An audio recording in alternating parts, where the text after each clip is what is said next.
La journée de travail commence très tôt chez Madame Ban. Ses matinées sont bien remplies et gérées de manière méticuleuse afin de pouvoir être à la hauteur de ses responsabilités de fondatrice et directrice d'école. Je suis très croyante, donc déjà à 4 heures, je fais ma prière et puis de 4 heures jusqu'à 5h30 voire 6h, voilà, je prépare le petit déjeuner.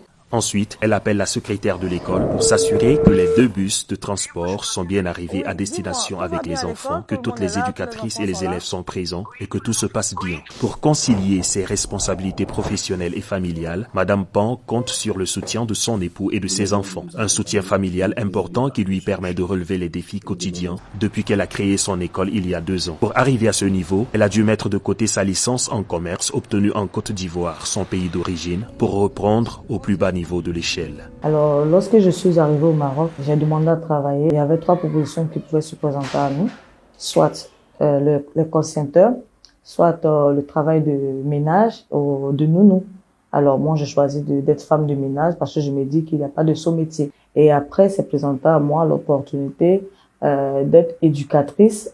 Et parallèlement à ce que je faisais, j'ai suivi des cours pour avoir aussi le diplôme d'éducatrice. Après avoir longtemps trimé, elle a réussi à créer cette école, la Montagne Blanche, qui embauche aujourd'hui une dizaine de personnes fières de faire partie du tout premier établissement d'enseignement fondé et dirigé par une subsaharienne. C'est une école assez spéciale et unique, vu que c'est la première qui existe sur Casablanca. Léonie Massamba, mère de 2 élèves inscrits ici, vient aujourd'hui récupérer les rapports trimestriels de ses enfants. Nous sommes hyper satisfaits que nous avons une autre aînée qui a eu beaucoup de lacunes au début, mais aujourd'hui, il s'exprime.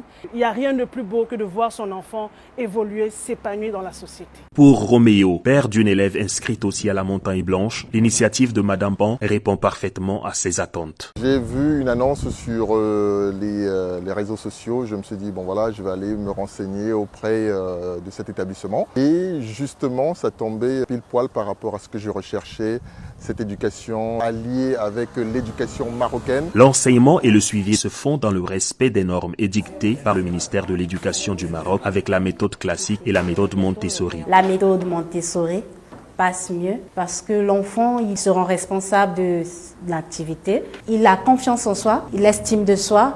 Et il développe l'autonomie en lui au fait. Madame Pan demeure reconnaissante envers son pays d'accueil qui lui a permis de répondre à sa vocation d'éducatrice. Elle a réussi à relever le défi d'être, sans l'avoir voulu, la pionnière subsaharienne dans la création d'écoles au Maroc. Et elle n'entend pas s'arrêter là. Des projets d'extension sont prévus afin d'évoluer vers le primaire et le secondaire.